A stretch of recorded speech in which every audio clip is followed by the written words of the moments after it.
ছোটখাটো চিন্তা ভাবনা, একটুখানি দুশ্চিন্তা, এটা আমাদের প্রত্যেকেরই কমন প্রবলেম। এরকম নেই, এরকম মানুষ খুব কম আছে। কিন্তু যদি সেটা মাত্রাতিরিক্ত হয়ে যায়, মাত্রাতিরিক্ত বলতে যদি অ্যাংজাইটি অর্থাৎ একটা দুশ্চিন্তা যদি সবসময় আমাকে গ্রাস করে, যেমন একটা উদাহরণ দিই, কয়েকটা উদাহরণ দিই।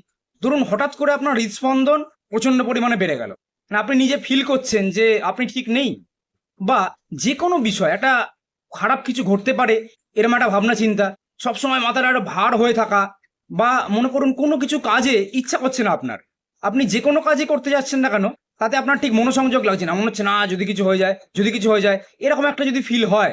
ওভার থিঙ্কিং, মানে কিছুই হয়নি কিন্তু যেন অনেক কিছু হয়েছে, হঠাৎ করে মাথাটা যেন কেমন ঝিনঝিন করছে, ঘুরে যাচ্ছে, আপনি বিরক্ত হয়ে যাচ্ছেন, প্রচন্ড পরিমাণে ইরিটেট একখানা সিচুয়েশন আপনার তৈরি হচ্ছে। বা মনে করুন আপনি এই দুশ্চিন্তার কারণে সামাজিক ব্যাপার স্যাপার, ধরুন সামাজিক কোনো অনুষ্ঠান বলুন বা লোকজনকে এড়িয়ে চলছেন, এরকম ঘটনা যদি ঘটে, তাকেই কিন্তু অ্যাংজাইটি বলে। এ এক বাজে প্রবলেম, মানে ভয়ঙ্কর বাজে প্রবলেম। কারণ এই চলতে থাকলে না, আপনার আমার প্রত্যেক দিনের যে কার্যকারিতা বলুন, বা আমার আপনার সামাজিক চলাফেরা বলুন, মেশা বলুন, এগুলো প্রচণ্ড পরিমাণে ব্যাহত হয়, এবং আস্তে আস্তে কিন্তু সেটা মানসিক একটা রোগে পরিণত হয়।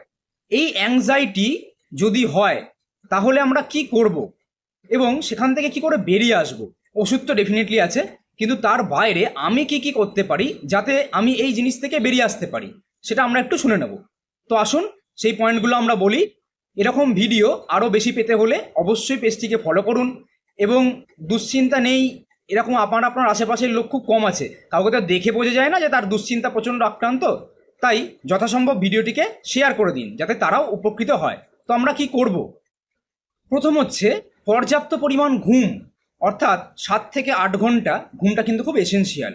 একটু চেষ্টা করুন সকাল সকাল ঘুম থেকে উঠতে, একটু ফাঁকা জায়গায় পায়চারি করতে, যদি মাঠ থাকে বা নদীর ধার থাকে সেখানে একটু গিয়ে আপনি একটুখানি হাওয়া, ফ্রেশ অক্সিজেন নিলেন, পরিবারের সঙ্গে যথাসম্ভব বেশি সময় কাটালেন, একটু এক্সারসাইজ করলেন, হালকা এক্সারসাইজ করলেন, বা মেডিটেশন বা ধ্যান যাকে বলে সেটা করলেন, কোনো জিনিস নিয়ে ঠান্ডা মাথায় ভাবলেন, তাকেই মেডিটেশন বলে, সেটা করলেন। এইগুলো যদি করা যায় তাহলে কিন্তু ভালো উপকার পাওয়া যায়। খাবার বিষয়ে বলি, অতিরিক্ত তেল ঝাল মশলাযুক্ত খাবার এড়িয়ে চলাটাই ভালো। তাতে আমাদের বডির মেটাবলিজম বেড়ে যায়, তো তার এফেক্ট ব্রেনেও পড়ে। এবং চা কফি অত্যাধিক মাত্রায় খাবেন না।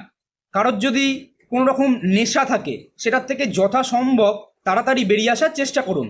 যদি দেখছেন যে এই প্রবলেম এর পরেও, মানে যে পয়েন্টগুলো বলে দিলাম তারপরেও চলতে থাকছে, তাহলে অবশ্যই বিশেষজ্ঞ ডাক্তারের পরামর্শ নিন। ধন্যবাদ।